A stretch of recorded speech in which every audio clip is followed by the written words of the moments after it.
Hi, I'm Tony. Welcome to So Lounge.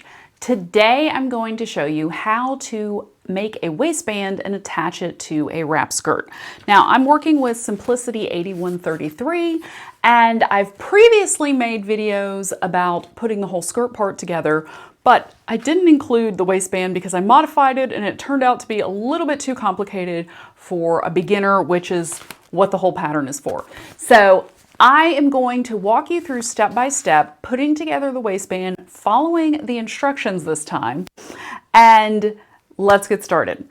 So I have my skirt all put together, so I cut out all my fabric, sewed up the skirt panels, put in the darts, I finished these inside seams, and this is ready for the waistband to be attached.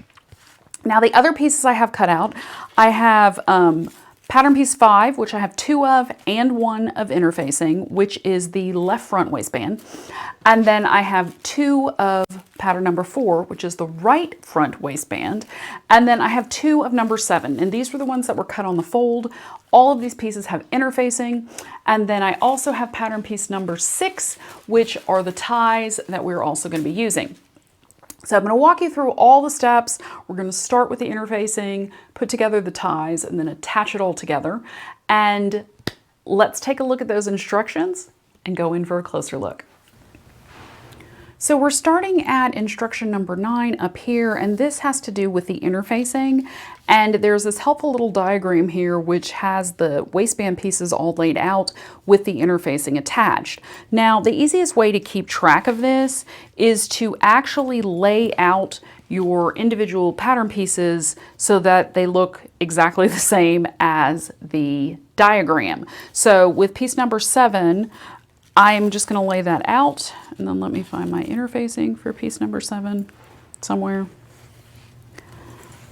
There it is. Okay, I already pinned it to this piece. So with the back, because it's exactly the same on both sides with notches on the sides and then the notches at the bottom, you can use either side. So we have our right side down, wrong side up, and we're attaching the interfacing to it, and I've just pinned that in place. And then we have piece number 5 and 4. So with 5, they look pretty similar, and oh, that's another number 7. Put those out of the way. Okay, so this one is going to be piece number 4 because we have our notch over here on the side and the 1 notch on the bottom, so it looks just like that, notch, notch, and then the smooth end on that edge. So we're going to take our interfacing and line it up on top. Make sure that the scratchy side of the interfacing that has these little dots on it, that's going down against the wrong side of your fabric. That way you don't have to move it again once you get over to the iron. So I'm just going to put a pin in there to hold that one together and then move it out of the way. And then last I have piece number 4. And we want, that was piece number 4. So we have piece number 5, which is going to have the notch going over to the left, and this is the right side up with the notch on that side, so this is not the piece I want to use. I want to grab the other piece, lay that out, so the notch, wrong side, notch matches exactly the same as the diagram, and then I need to find my interfacing now. Oh, here it is. Still attached, so I am going to unpin that and then put that piece aside and take my interfacing piece, scratchy side down, and attach it to this waistband. So now I have all of my pieces. Let me zoom out a little bit. Ooh, there we go. So I have all of my pieces of interfacing attached. They look exactly like they do in the diagram. And here's number 7. It all looks the same, and everything's lined up. If you are having problems and your interfacing is not being attached like the diagram, you probably cut it out wrong. So I initially had done that because I was using little scrappy pieces of interfacing, so I couldn't do the layout. So just double check. Always make sure you have extra interfacing on hand if this sort of thing happens. Better to figure it out now than once you've pressed it all together and then you have to recut the fabric and the interfacing. Let's go over. So I'm at the ironing board and I have all my little pieces with me for my waistband, and I'm going to attach the interfacing at this point.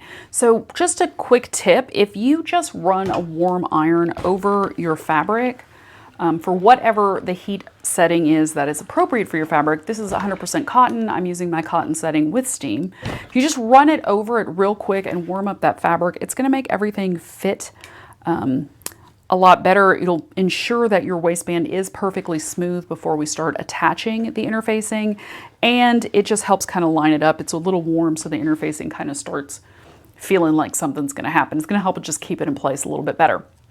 So with interfacing, you want to press. We do not ever iron in interfacing, even though it's called iron in interfacing. That is a total misnomer. It is press in interfacing, as opposed to sew in interfacing. You use the iron. I think that's why they call it iron in. I'm not in charge of naming. So we're going to press in the interfacing to get it nice and attached, and I have everything all lined up here. Make sure the notches match up. If the edges kind of hang off a little bit, it's not a problem. We can go back in and trim those out. So my iron is set. It is hot. It is ready to go. So I'm just going to press, and that is the up-down motion with interfacing. It is so very important that you lift and press and do not push, because if you start ironing interfacing and pushing your iron around on it, it's going to start shredding a little bit, and it's going to make your fabric bunch up underneath, which is not what you want at all, because then it looks really bad and it's not comfortable to wear because it's going to be a little scratchy where the fabric is bunching. So as you can see, I just went across this, took my time, used steam. Check your interfacing for the instructions. This is just Pellon regular interfacing. I think it says not to use steam, but it always works better with steam. So if steam is appropriate for your fabric, use it, set your iron accordingly. And then you just move down the length of your interfacing until it is all stuck. Let it all cool, and then you're going to be done. And like I said, if you have these little edges, you kind of heard it peel off a little bit.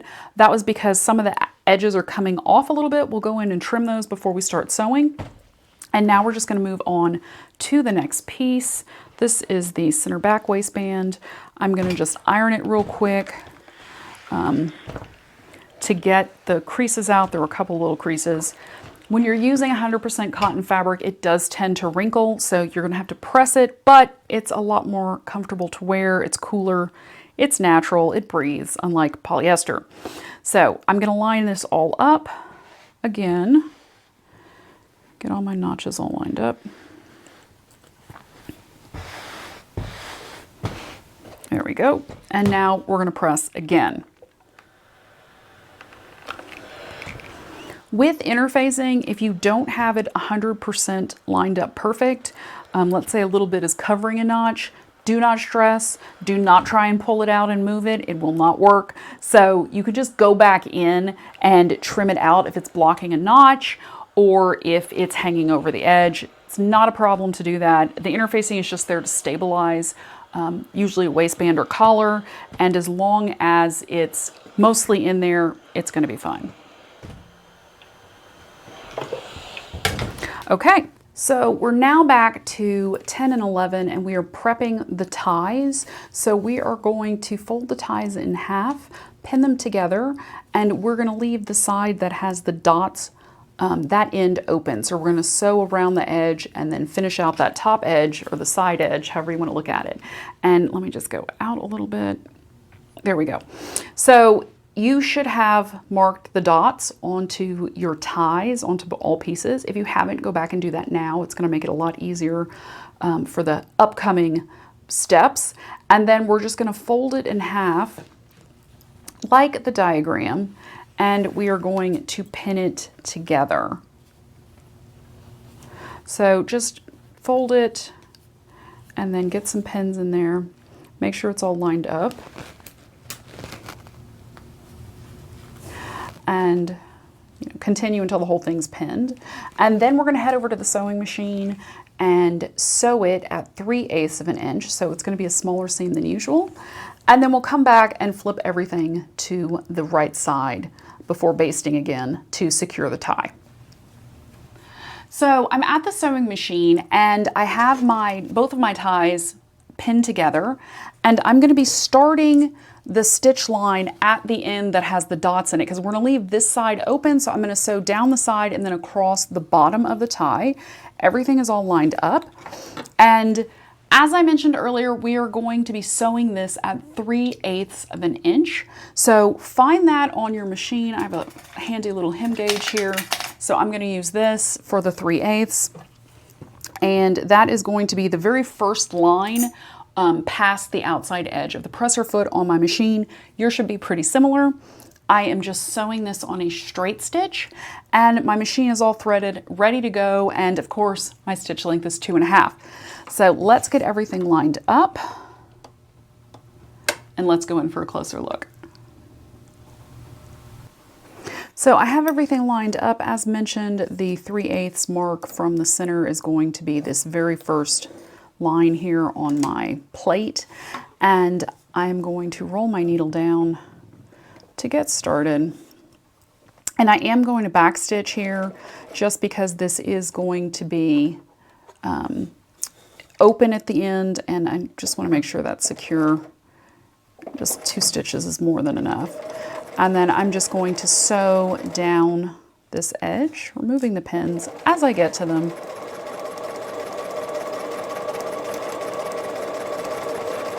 So now I'm getting down to the end, and we want to make sure this end is closed.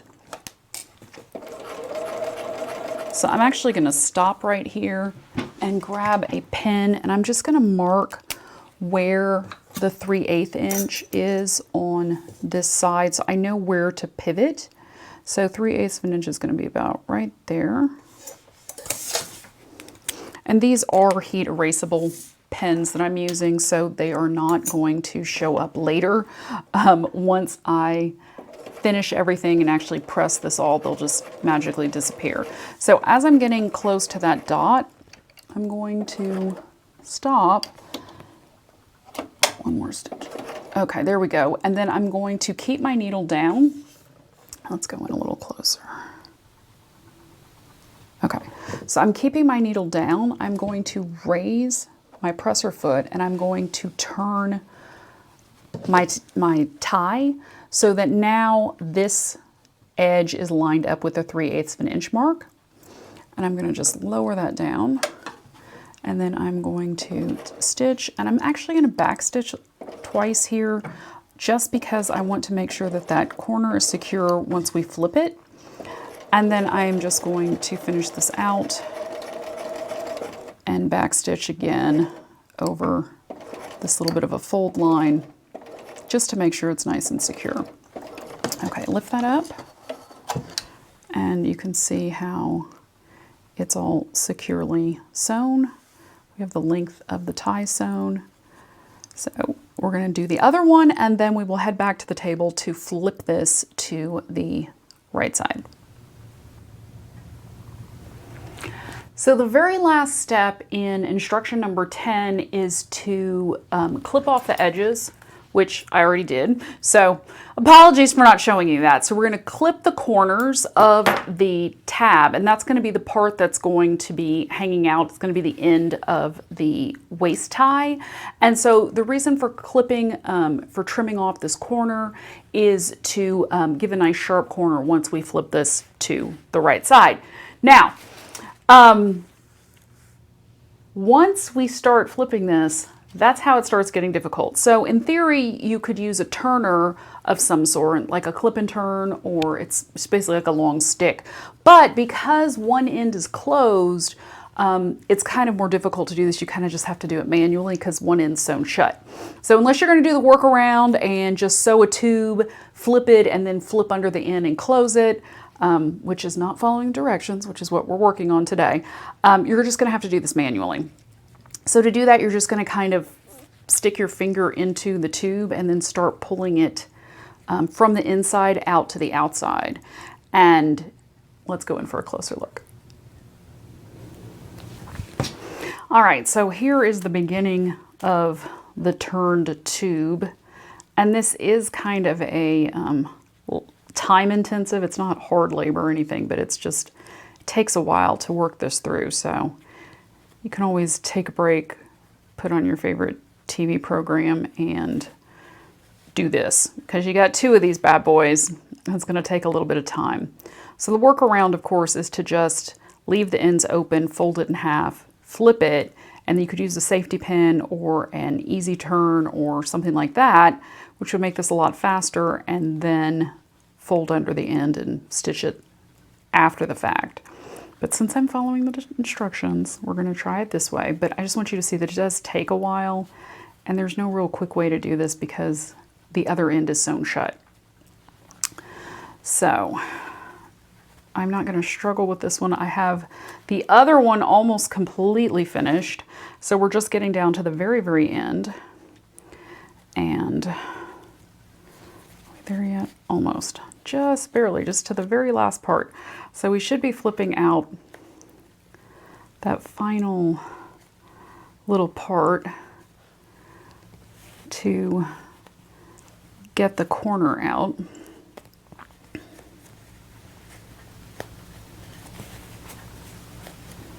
And it's still taking forever. Okay, we're getting there. Almost there.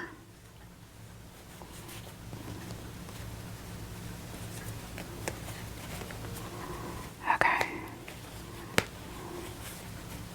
So the last part of instruction number 11 is to get sharp corners, use a pin, and gently pull out. Okay, so now we're at the end, and you can see how that looks kind of messy and kind of wonky. So you should take a pin and you can gently pull out these corners. Let me go in a little closer. Let's see. There we go.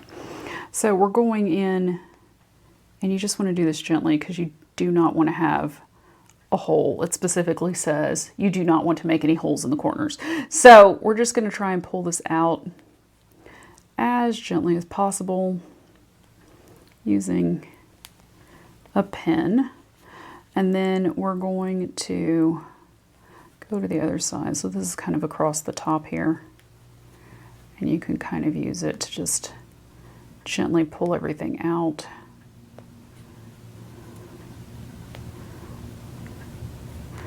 And you're kind of catching the fabric around the seam. You're not really pulling too hard on the seam. So let's just pull that a little bit. Kind of going under the seam and then pulling it. So see, that's a lot better. And that's the goal. And then we're going to go over to the iron and press this nice and flat, and then we will come back to. Once you have your ties all pressed and ready to go, then just make sure you've still got the marks on them. It should just be on the top edge. The bottom one may have gotten caught up in that seam allowance, so don't stress if it did. As long as you've got one dot, you've got something to match. So we are going to be going to step number 12, which is attaching one of the ties to the actual waistband. So you want the tie that has the opening on the right side, so what will go in your right hand, and then we are going to be using pattern piece number 5, and we're going to be attaching it to the right side. Now, if you transfer the marks from 5 onto your fabric, you should have a big dot and a little dot next to this notch over here, and that will match the picture in instruction number 12.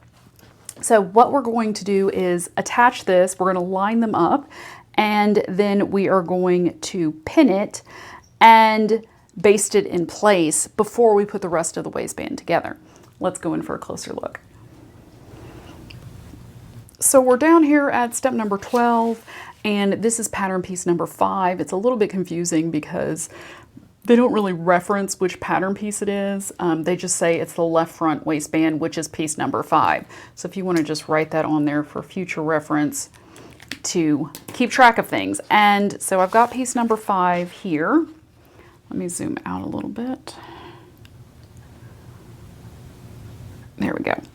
So we want to make our pattern piece and the tie line up so that it looks pretty similar to what we're looking at here. And here are the 2 dots that are on piece number 5 that you should have transferred. If not, go grab your pattern piece, just mark it up real quick, and then you should still have part of the dot. My other one actually faded and I had to go redraw these because of this heat disappearing ink. And then we want to just match these up here. So you'd want the lines to be matched up, but then you're still going to have the little notch there so you know where to attach the other center waistband to it. So that's basically what we're doing. Let me zoom in and see it a little bit better. Oh, too far. There we go. So you can kind of see that's what we're doing. We're just going to put a pin in there real quick, and we're just going to baste right across this line real fast just to get ready for the next step, which will be, let's back out again. The next step will be step 13, where we're actually putting the interfaced pieces of the waistband together. We're going to be sewing them together. And then this tie is going to be on the outside of that waistband. Then we're going to move on to connect it to the actual skirt before we go and add the front side or the inside of the waistband. So let's keep going. So I'm back at my sewing machine. I'm going to run a quick basting stitch to connect these pieces together, and make sure that your machine is set to the longest stitch length. Because we're basting, that's what we want, is the longest. I'm going to line up the edge of my presser foot with the edge of piece number 5, and I'm just going to quickly baste across. Let me pull that pin out. Make sure that the tie is lined up with the edge of piece number 5. So just to do that quickly, and when you're finished, it will look like this. So you're going to have this pattern piece, and you are going to have this tie just kind of hanging out.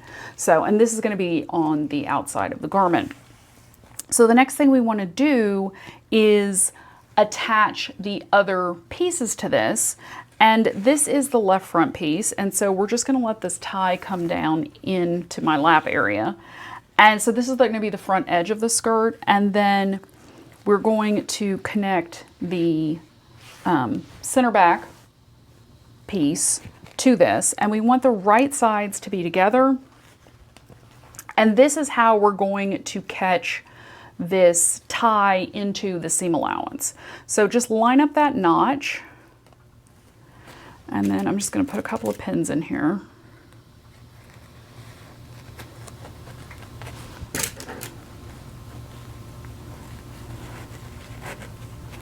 And then we're going to go to the other side of the center back piece because there's another notch over there, and we're going to grab piece number 4, which was the right side front panel, and we're going to line these up, put in some pins.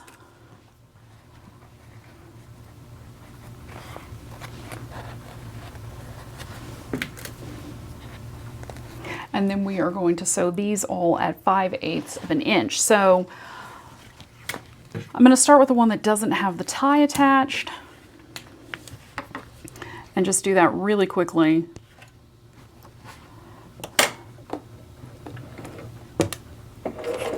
Oops, I'm still on basting. So make sure that you take it off of basting. I've only sewn one stitch, so I can just pull that out. Adjust it back to your usual stitch length, and get lined up again. And I'm just going to do this real quick.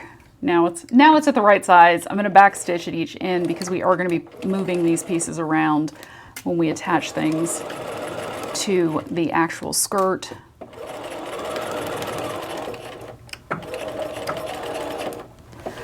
Let's go in for a closer look when I sew the other side. All right, so we are in for a close-up view, and this is the side that has the tie. Just pull the tie out of the way along the other side of whatever table or surface you're sewing on.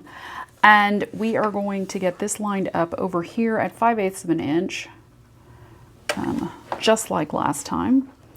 And I'm going to roll my needle down to get started and pull out this first pin. Now I am going to back stitch on this because we are going to be handling this, and I hate it when my seams start raveling. because I didn't backstitch. So that's what I'm going to do. You don't have to, it's totally optional, but in my experience, it makes things a little bit easier. So that is it. We now have the tie caught in there as part of the seam allowance. So you can flip it open and see it's in there securely, and it's just part of the garment now. So let's head back to the cutting table and we will move on to the next step. The very last step of number 13 is to press open your seams. So make sure you do that before we start attaching anything to the body of the skirt. And of course, trim all your loose threads if you have any hanging out, just to keep everything neat and tidy. So we've now got this waistband, and you may be looking at this thinking like, oh, okay, what do we do now? We are going to attach it to the skirt. Now, we want to attach it to the right side of the skirt. And the way to kind of think about this is the waistband is going to be attached. And so basically, we're attaching it to the outside because we're going to sew that seam, and then we're going to flip it up, and it's going to be standing up to like create an actual waistband. It's not going to be lying flat against it like a facing. So that's where we're putting it on the right side of the garment and getting everything all lined up. So be sure to line up your notches on the back.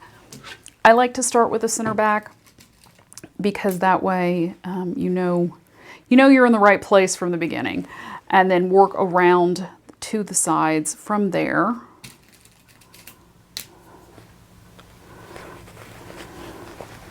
And if you did this right, did I do this right? Yes. All the notches should match up, the side seams should match up, everything should match up all nice and neat. So let's get this one over here.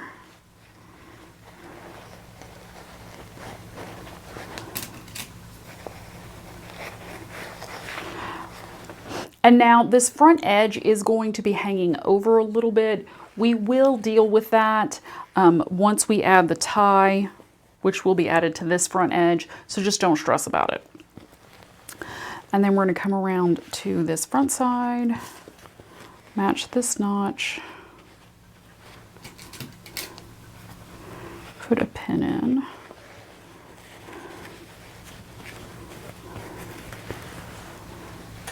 And then I like to go back around and attach the side seams together.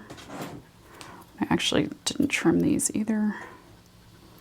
I just do that. Okay, so when all your side seams are pressed open, they can all line up together, and then you can put some pins in to just make sure you hold them open.